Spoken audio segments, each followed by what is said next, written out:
Hey, it's Garrett McCoy, inviting you to Kettlebell Fundamentals.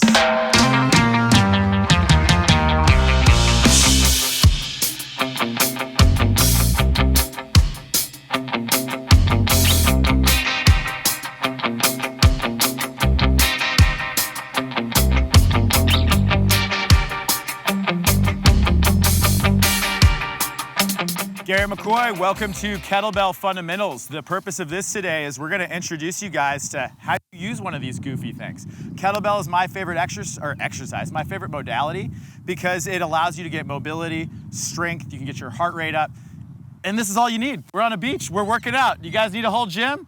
I know Pure Strength and Movement's a pretty special place, but this is a pretty special place too. So I like that I can get this kettlebell, I can take a grandma, a professional athlete, or all of these lovely fitness models through a wonderful workout. I love how you guys are embracing this.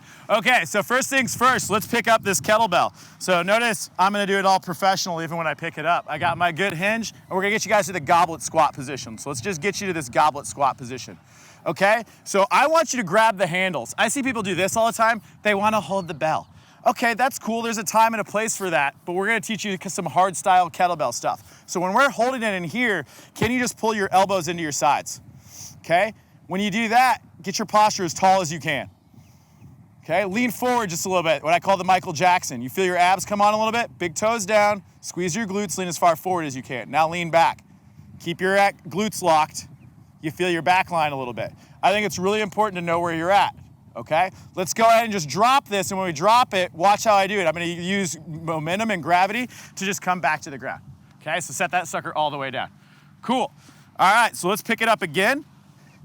And this time, you're just gonna bring it into the left hand. So we're gonna start just with a suitcase carry. Same idea, it's all about posture here. So can you pull that left shoulder down and get as tall as you can? The weight's gonna pull you like this, so when we have it this offside or a unilateral load, you have to be able to stabilize with this oblique on one side and this one a little bit differently on the other side. So now I'm gonna ask that you guys march and just stay in place. So this is one of the drills that I teach to lead to these loaded suitcase carries that I love to do so much. So I wanna see you guys just hold that sucker and bring that knee up as high as you can, okay?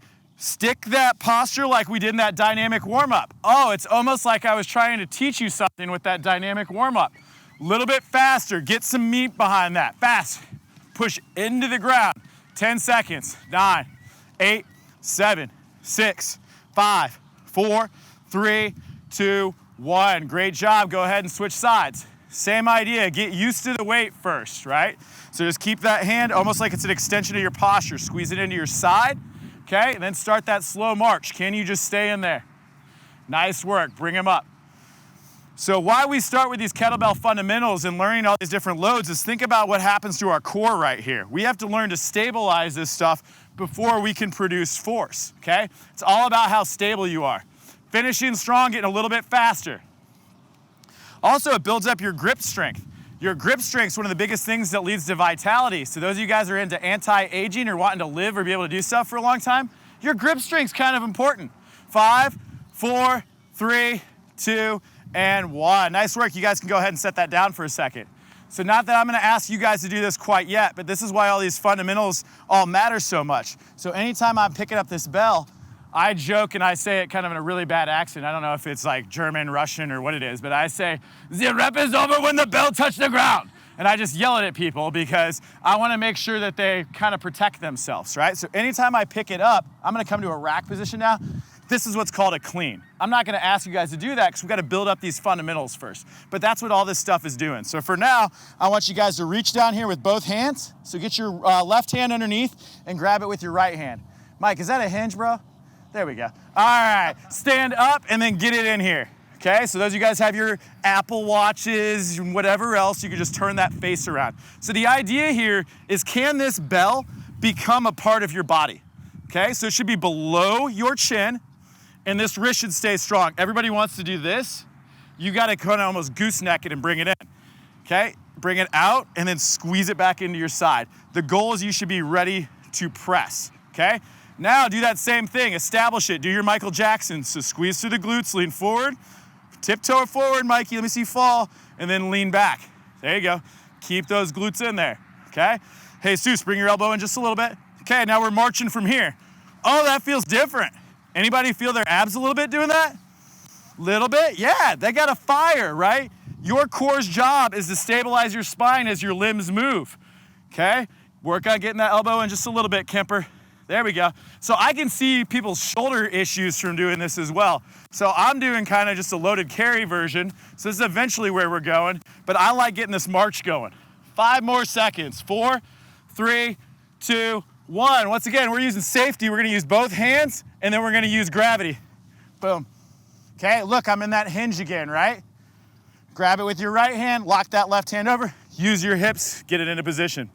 Okay, we're in there. Is it below your chin? Is it into your side? Could you press it from that position? Okay, Michael Jackson. Lean back. Woo! Feel those abs come on right there a little bit? All right, nice work. Get in there, start marching again. So once again, I love this stuff just for getting people used to the bells in this position. If I'm gonna ask you to press, if I'm gonna ask you to clean, you have to prove to me that you can own this position. Little faster, pick up the pace.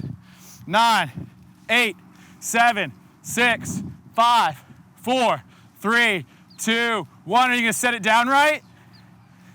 Oh, I didn't even remind you guys, look at that. Okay, so now we're gonna do it again. We got one more position. We gotta be able to go overhead. So watch me again real quick. When we lead forward towards that more advanced thing, I'm in that hinge, okay?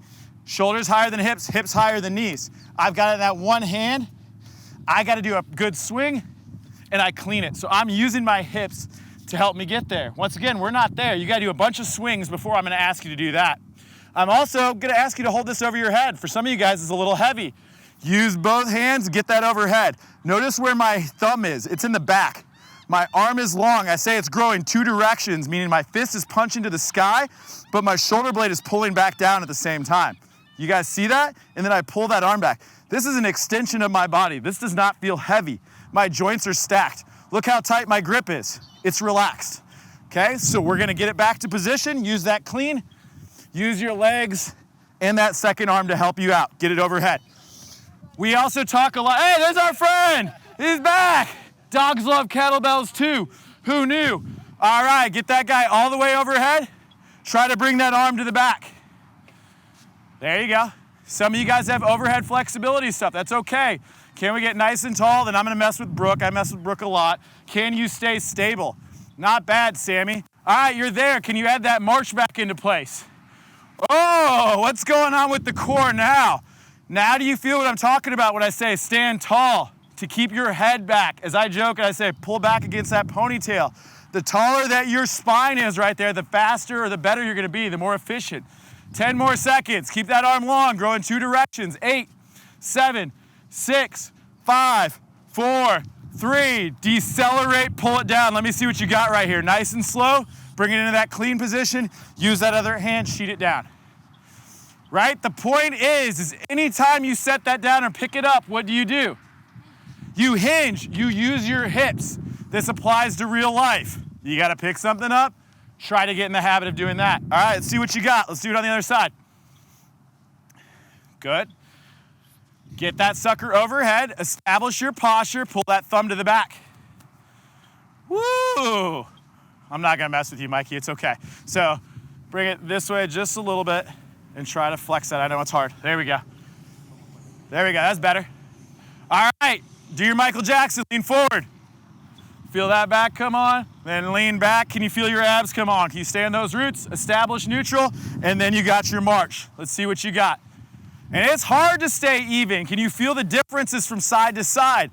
That's A, why I love kettlebells, but also why I love unilateral training, meaning this one-sided load. So kettlebells are very, very good and superior to teaching that, right? 10 more seconds. 9, 8, 7, 6, 5, 4, 3, 2, 1. Safely set it down. Boom. All right, there's some pretty fit people here. That's kind of harder than it looks, right? Your heart rates are up. You guys are probably about in your fat burning zone. So this is a really good warm up before I'd ask you to do anything harder or more challenging. Okay, so now we're gonna get into a little workout. We're just gonna do a round of squat and press so that you can feel what makes a kettlebell different. All right, so when we squat with a kettlebell, where do we get it? to that goblet squat position, right? So let's see if we can get to that goblet. This is really what leads towards a squat clean too, which is a more advanced thing. I'm down here in my hinge. Can I use that hinge and just catch it? That's kind of fun. Let's do that again. Drop it, catch it. Use your breath. Okay, that's a safety thing. It also leads to an exercise, okay? So we got your goblet squats. Feet should be about hip width. They can be just outside, externally rotate them a little bit.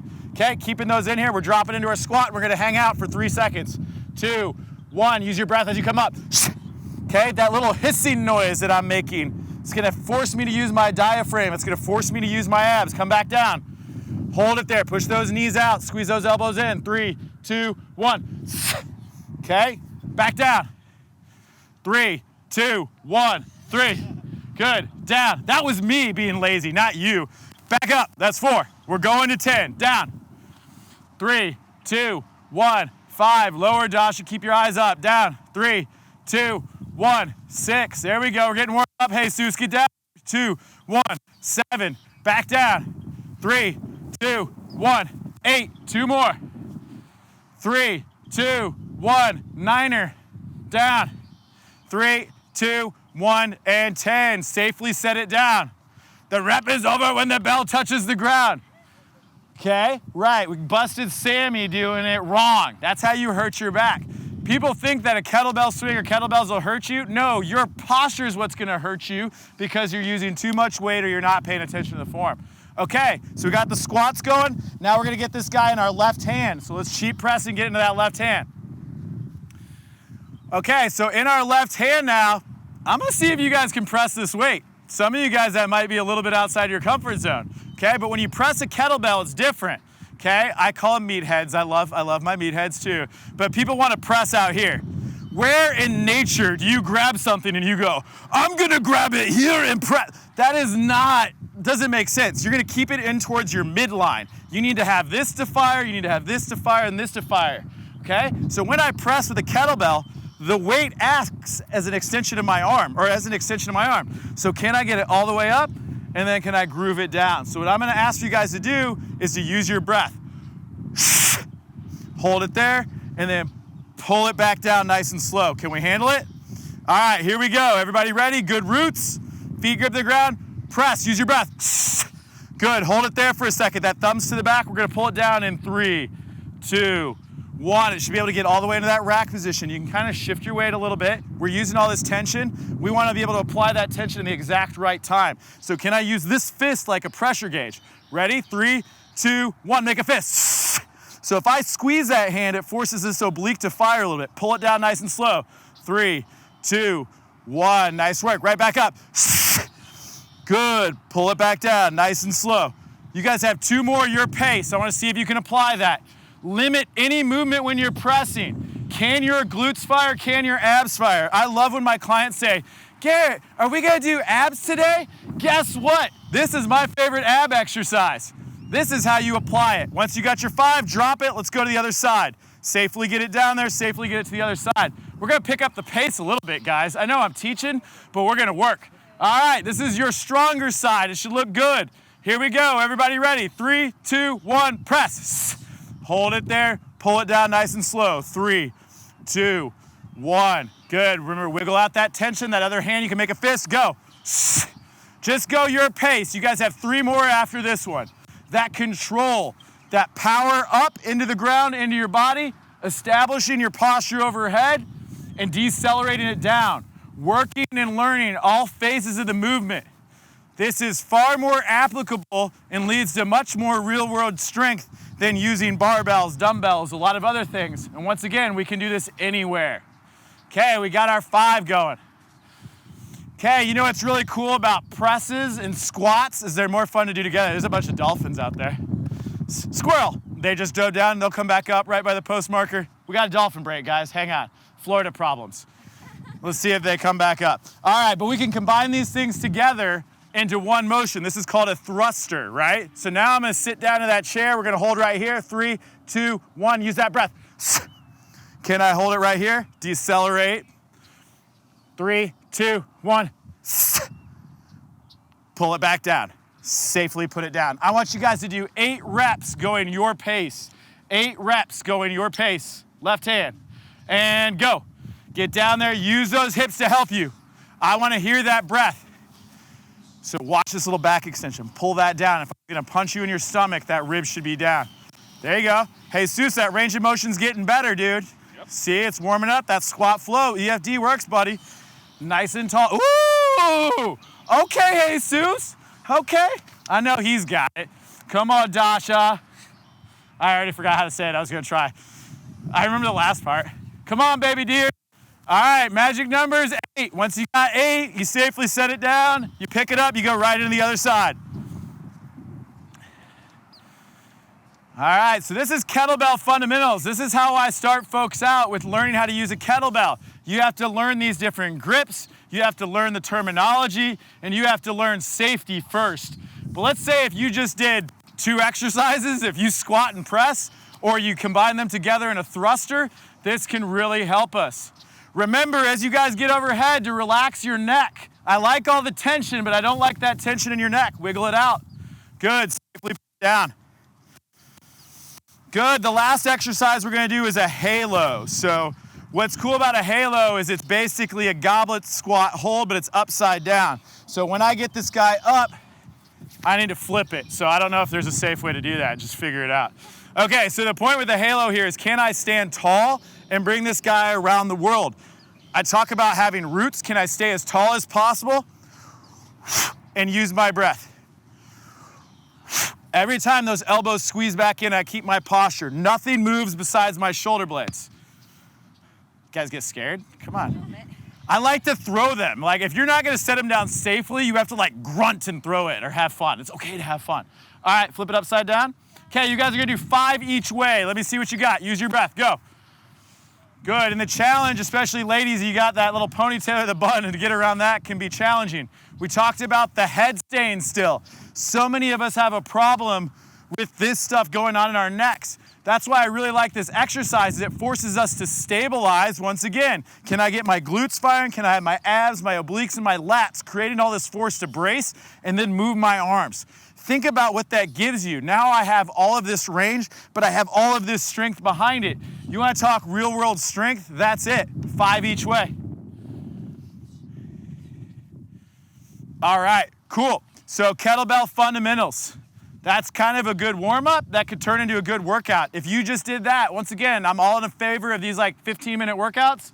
You feel pretty good after that, right? You're alive, you're not taxed. So even if you were sore, that would make you feel good.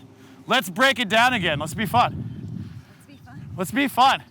Okay, this time we're gonna do EFD on 3, and then you gotta do your best dance move for 3 seconds. Oh yeah, shake it. All right, here we go. EFD on 3, EFD on 3. 1, 2, 3, EFD.